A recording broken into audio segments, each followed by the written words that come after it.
A poor black girl was asked to sing at school as a joke, but her voice left the room speechless. Not everyone who stays silent is weak. Sometimes they're just saving their strength for the moment that silences the world. A powerful and dramatic story is about to unfold. To continue the journey, hit like and subscribe so you won't miss any of the gripping, emotional stories from Black Strength Stories. In a modest corner of West Charleston, South Carolina, where the sound of car horns and dim lights never quite reached the ground floor apartments, lived a 12-year-old girl named Tegan Nelson. The apartment that Tegan and her mother, Callista, rented was only 38 square meters. Each month, they scraped together $620 in rent from Callista's overnight shifts at a food processing plant. Tegan was a 7th grader at Riverside Middle School, a public school on the east side of the city, where most students came from well-off neighborhoods. In that environment, Tegan was like a shadow, quiet, reserved, nearly forgotten. Her clothes were usually faded t-shirts donated by local charities, and her worn-out canvas Converse shoes had been glued back together multiple times. And her hair? Braided neatly once a week by her mother's hands, using nothing but a jar of coconut oil and an old brush. Every morning, Tegan rode bus 42, a 35-minute trip to school. She spoke to no one during the ride. In class, she always sat in the back, beside the bookshelf, the most unnoticeable spot. She never raised her hand, never joined clubs, never spoke during lunch. To her classmates, Tegan was a period of silence, and because she was so quiet, she became an easy target. Jessica, blonde, cheerleading captain, and Meadow, daughter of a local bank executive, were the main ones who mocked her. They made fun of her old shoes, nicknamed her Little Echo, because she never replied, and occasionally bumped into her in the hallway, just to laugh when she flinched. Tegan never reacted. She didn't tell the teachers. She didn't tell her mother. She learned to keep it inside, like so many black women before her. But there was one place where Tegan could truly be herself: the tiny kitchen, where an old radio still played soul music every night. She loved music. Under the warm yellow light, surrounded by the smell of toast and the rattling sound of an old fan, Tegan hummed the songs she memorized from the radio: Whitney Houston, Andra Day, Alicia Keys. Every time she sang, she closed her eyes and imagined herself on a grand stage, where no one mocked her, where applause wasn't ridicule, but admiration. One night, while Callista was on a late shift, Tegan stood in front of the mirror, holding a TV remote as a pretend microphone, and whispered, "If someone ever heard me sing, would they still call me invisible?" That little girl had no idea that in just a few weeks, the entire city of Charleston would answer that question, with a silence louder than any apology ever spoken. And it would all begin with a cruel joke. The week before Riverside Middle School's talent show, a sign-up sheet was posted on the bulletin board next to the cafeteria, the place where every student's eyes naturally landed during lunch. That list was where students from grades 6 through 8 signed up to perform acts like drumming, stand-up comedy, modern dance, or singing. One night in the entire year, where anyone could shine or be humiliated. Jessica and Meadow, after a lazy lunch in the canteen, were lounging around chatting about end-of-year fun. Meadow, while repainting her pastel-colored nails, smirked. "How about we get our little Echo on stage? Just imagine her face when the whole school stares at her. Hilarious." Jessica didn't need much convincing. With intentionally messy handwriting, they secretly added a name to the performance list: Tegan Nelson, vocal performance. No one burst out laughing, but the side glances, the phones sneakily snapping pictures of the list, the rapid-fire messages flying across Snapchat like sparks on dry grass, all made it clear the prank was spreading exactly as planned. And Tegan? She found her name on the list Wednesday morning. That line of text seemed to dance on the page, not her handwriting, but unmistakably tied to her amid a crowd of curious eyes. She heard whispers behind her, saw Jessica pretending to accidentally glance her way before turning back to giggle. Tegan knew instantly it was a cruel joke, but instead of marching up to demand her name be removed or crying quietly in the bathroom like others before her had done, Tegan stood still. Without a word, she just stared at her name, as if weighing a monumental decision. And then she walked away, not to escape, but to prepare. That night, alone in their small apartment, Tegan sat on the bed, opened the YouTube app on the phone her mother used for learning English. The screen cracked in the corner, the speaker fuzzy, but still able to play music.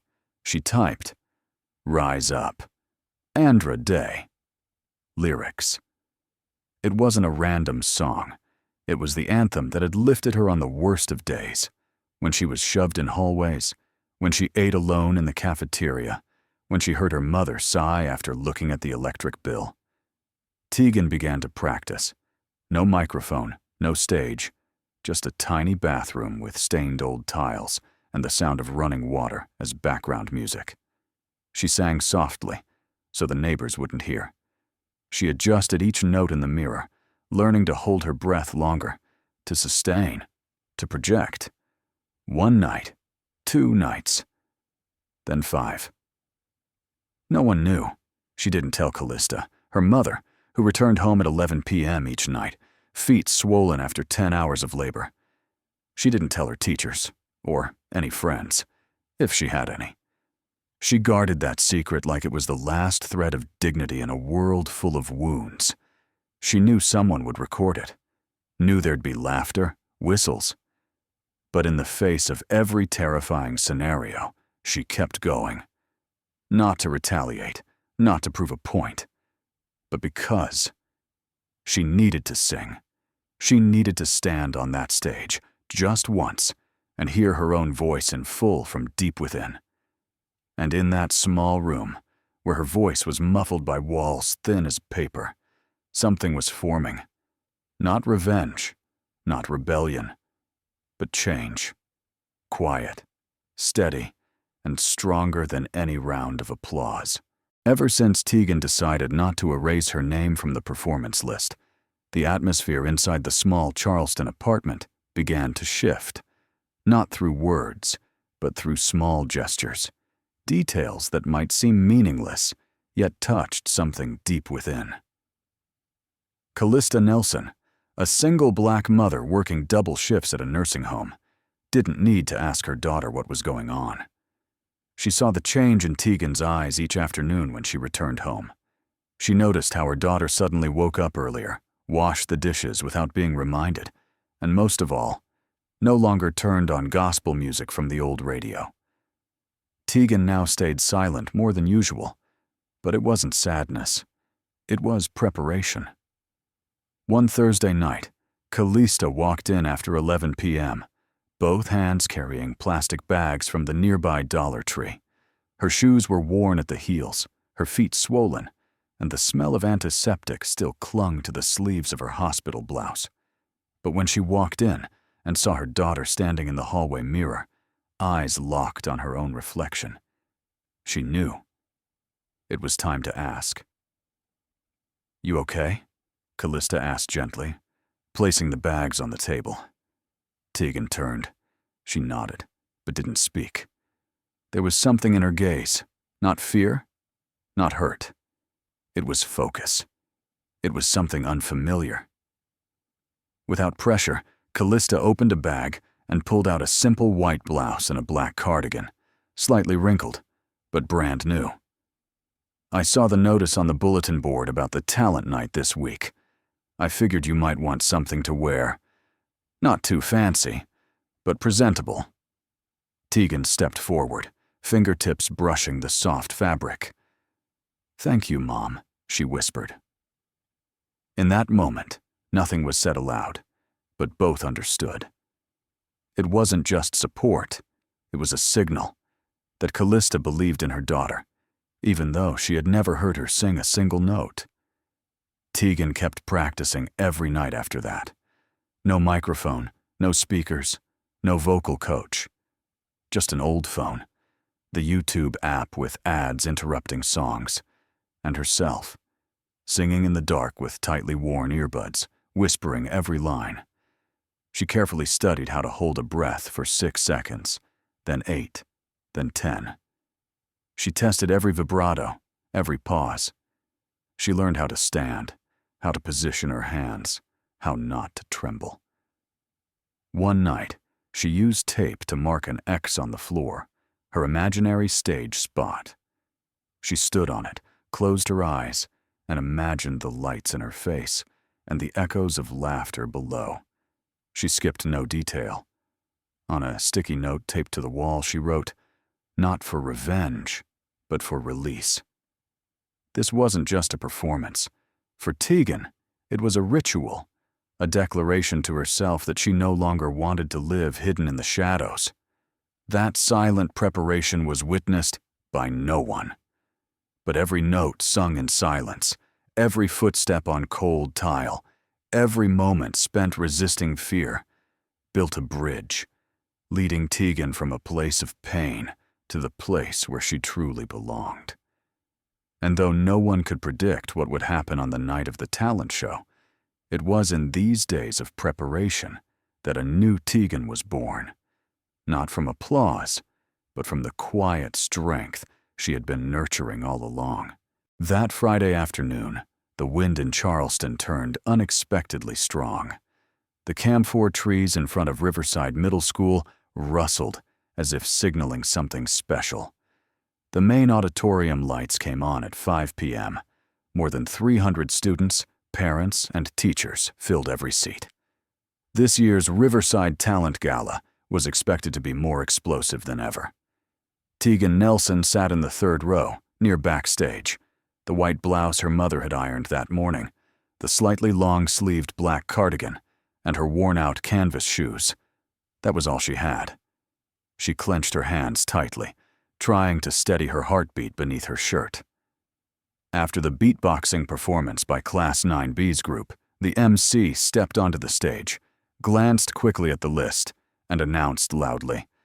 And next, a performance from Class 7C. Tegan Nelson with the song, "Rise Up." The crowd began to murmur. That poor girl. Oh my God, singing. Tegan can sing. Might end up being the comedy act of the year. Jessica, sitting next to Meadow on the right-hand side, whispered just loud enough for a few people to hear. "Don't record this. Poor thing. We only wrote her name for fun." Backstage, Tegan heard it. Her heart clenched. Her hands turned ice cold. Her throat tightened. She could walk away, pretend to be sick, say it was a mistake. But no. She walked forward. Each step is slow but steady. The Riverside stage was 9 meters long, but for Tegan that day, it was a journey. Under the dim yellow spotlight, she stood in front of the microphone. No band, no backup vocals. Just a soft backing track playing from the speakers. She took a deep breath, closed her eyes, and began to sing. "You're broken down and tired." The auditorium began to quiet down. No one expected such a powerful and soulful voice to come from that quiet, skinny girl. Of living life on a merry-go-round. Meadow was about to say something, but stopped. Jessica, who had once laughed aloud while writing Tegan's name on the list, now sat frozen, eyes wide open. Tegan sang as if every pain she had ever felt was flowing through each word. Her voice wasn't stage-perfect in a technical sense, but it was real, strong, low, and haunting. It touched something deeply human. When she reached the climax, "And I'll rise up, in spite of the ache." One parent began to cry. A teacher placed a hand over their chest. Principal Gordon, standing silently at the entrance, simply sighed and shook his head gently, as if witnessing something no one had anticipated. When Tegan held the final note, the auditorium fell into absolute silence. A 3-second pause, just long enough for everyone to realize they had witnessed something extraordinary. Then came the applause, first scattered, then swelling. Then the entire room rose to its feet. Standing ovation. Tegan bowed her head, tears quietly rolling down her cheeks. Not from shame, but because, for the first time in her life, she was no longer the shadow in the classroom corner. Tegan Nelson had made those who mocked her fall silent, and the voice once considered a joke had now become a memory no one in that auditorium would ever forget. On Monday morning, the hallways of Riverside Middle School felt different. Student groups no longer whispered silly gossip or giggled about someone's outfit. Instead, the name Tegan Nelson echoed everywhere, not as mockery, but as praise. Tegan walked into class, still the girl with the worn-out backpack, but today something had changed.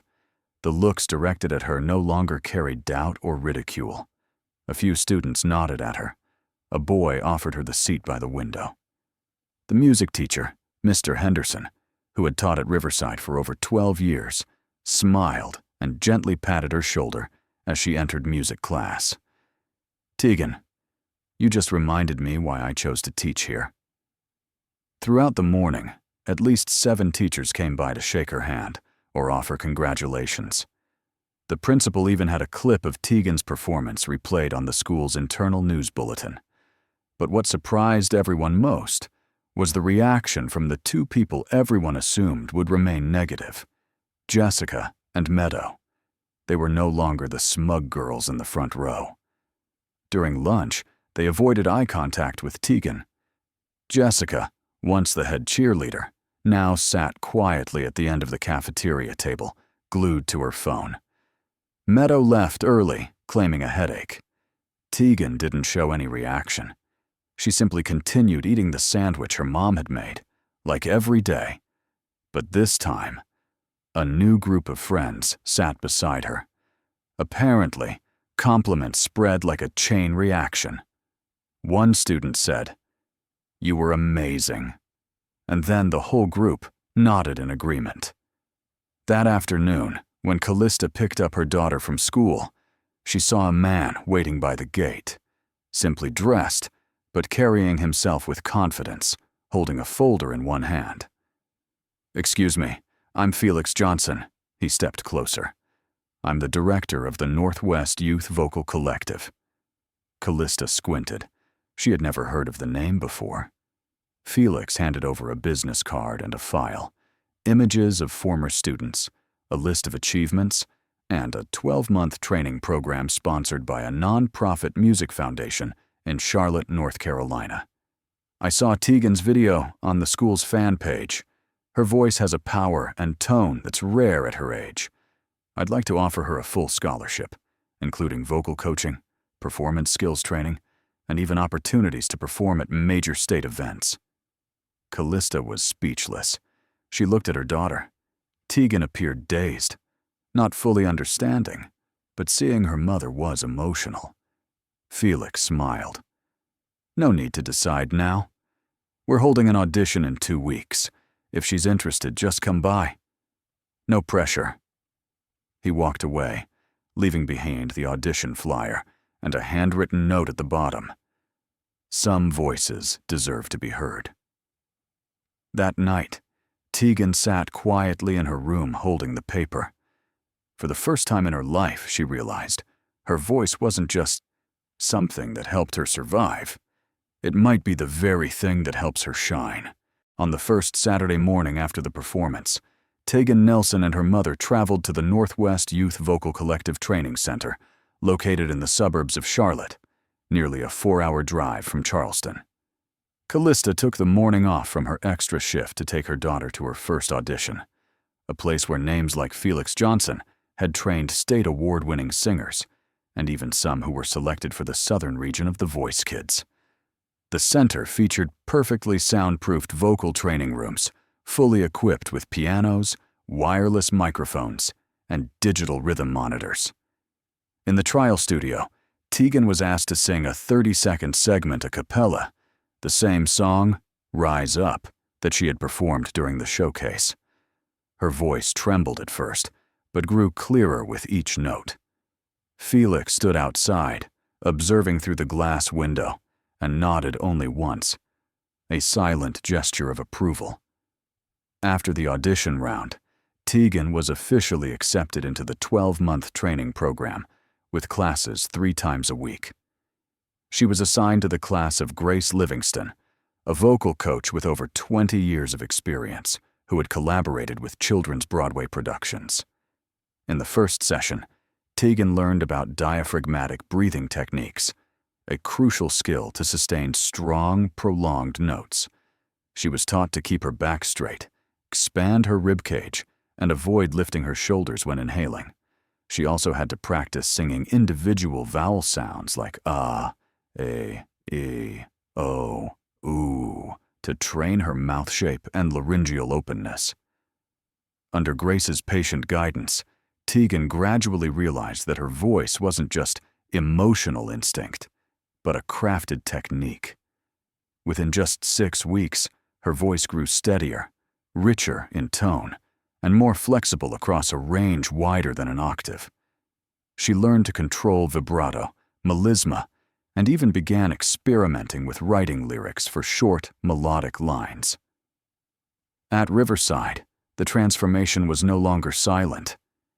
Tegan joined the choir club, a place she had never dared approach before. Within a month, she was chosen as the lead vocalist for the school's winter showcase, a choral arrangement of Beyoncé's Halo. Teachers began referencing her name as a prime example of exceptional growth. One literature teacher even assigned the class to write a reflection essay after re-watching Tegan's performance, titled, "When a Voice Tells a Life Story." Classmates began changing their behavior. Some asked her how to maintain vocal health. Others requested links to her practice songs. A few who had once remained silent during her bullying now actively sat beside her in class and spoke up to defend her when others made insensitive jokes. As for Callista, she now spent her evenings listening to her daughter sing in the small living room, where the warm light still streamed through the curtains, a light that once meant only silence, now overflowing with hope. Tegan was no longer the invisible girl. She had become someone who made others reevaluate how they had once judged, and stayed silent. Not all applause can heal wounds. Though praised by the entire town, featured on television, and awarded a prestigious scholarship, Tegan Nelson still carried memories not easily soothed. Every time she walked through the halls of Riverside School, she still saw the eyes that once looked down on her, and even sensed the laughter swallowed mid-air as she passed by. After a special performance at Charleston City Hall, where she opened for a visiting choir from Atlanta, Jessica and Meadow came to find her backstage. They entered the dressing room awkwardly, carrying 2 smoothies from the cafe near school, the same ones Tegan used to stand outside looking in at, unable to afford. "We just wanted to say, sorry," Jessica mumbled, her hand trembling as she placed the smoothie on the table. Meadow stared at the floor, unable to meet Tegan's eyes. Tegan remained silent. A moment later, she spoke softly but firmly. "Thanks for coming. But sorry doesn't erase what you used to think of me." There were no tears, no anger, just a boundary drawn by the dignity Tegan had built with her own resilience. She didn't shut them out completely, but neither did she offer easy forgiveness. For her, maturity wasn't about forgetting the pain. It was about learning to walk through it without letting it define her. A week later, in a special music class at Northwest Youth Vocal Collective, Tegan was invited to present an original song, the first one she had ever written. The song was titled "Walls That Speak." The lyrics told stories of school hallways, where voices weren't heard, where identities were reduced to skin color and off-brand clothing. "The walls that once hid my smile now echo the song I carry from their cracks. The song was recorded and uploaded to the center's YouTube channel. Within 5 days, the video surpassed 500,000 views, shared by renowned artists like H.E.R. and India Ari, accompanied by the caption, "This girl isn't just singing, she's recounting the history of an entire generation." Tegan was no longer singing just for herself. She received hundreds of emails and messages from students across the country, sharing how they too had been bullied, silenced, and had once dreamed of standing up, even once, like she did. One morning, while Callista was preparing breakfast, Tegan handed her a simple card. "Mom, this weekend I've been invited to perform at TEDx Charleston. I'm going to speak about forgiveness." Callista hugged her daughter tightly. She understood that her daughter was not only overcoming her past, but was turning that very past into a launching pad for light. When Tegan stepped onto the TEDx stage, microphone trembling slightly in her hand, she opened with a sentence that brought the entire room to silence. "I used to be a joke in their eyes, but my voice isn't for revenge. It's to remind everyone that we can walk through darkness without turning off the light inside our hearts." Tegan Nelson was no longer the girl sitting alone at the back of the classroom at Riverside. Her name began appearing in weekend news features, long-form articles in educational and arts magazines. From a cruel joke, Tegan had rewritten her entire story, with her voice, her courage, and her persistence. In just 1 year since that first performance night, Tegan had participated in more than 18 community music events, including 5 fundraising concerts for underprivileged children in Charleston, South Carolina. Each time she took the stage, she sang, "Rise Up," not as a singer, but as someone who had once fallen, who had been dismissed, who had risen through her own pain. A major turning point came when Tegan was invited to join the Voices of Tomorrow program in Washington, D.C., a national gathering of young talent. Tegan was the youngest among over 300 selected candidates. On the brightly lit stage of the Kennedy Center, she performed her original song, "Unseen No More," a declaration for every child who had ever been overlooked. After the performance, a representative from the Juilliard School of Music approached Callista and said, "This girl doesn't just have a voice, she has the spirit of a true artist." Tegan was invited to attend a special 6-week summer program in New York, fully funded through a talent scholarship. It was the first time the 13-year-old had ever left Charleston by plane, the first time she sat in a classroom alongside students from London, Seoul, and Cape Town. But when she stood before the microphone, she was still Tegan, the voice from a heart that had once been underestimated. In an interview with a national magazine, when asked what helped her get through it all, Tegan simply smiled. "Music is where I get to be myself. And once I found my voice, no one could take it away." Tegan continued to return to Charleston often, not to perform, but to teach. She partnered with Northwest Youth Vocal Collective to launch a class called Echoes of Strength, designed for students who had been bullied or lacked access to the arts. In its first year, the program welcomed over 140 students from 9 different high schools, with 72% coming from low-income families. She also founded a scholarship fund, named the Callista Fund, after her mother, to support music tuition for children from backgrounds like hers.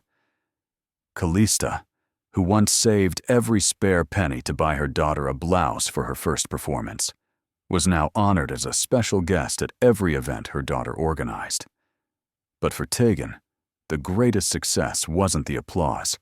It was a letter sent by a 7th grader in Milwaukee. "I'm the kid everyone laughed at, too. But after hearing your voice, I signed up to perform for the first time. I'm not scared anymore." Tegan folded the letter and placed it in the wooden box, where she kept her most treasured things. Inside was also the sign-up sheet from that fateful talent night, with the name Tegan Nelson, scribbled in red ink, messy and forgotten. Someone once wrote it down as a joke, but now that very name had touched thousands of hearts, a testament that it's not where you start that defines who you are. It's how you keep going, even when others think you'll never make it far. And so, from a cruel prank, Tegan Nelson, the black girl who was mocked and dismissed, turned the stage into a place of affirmation.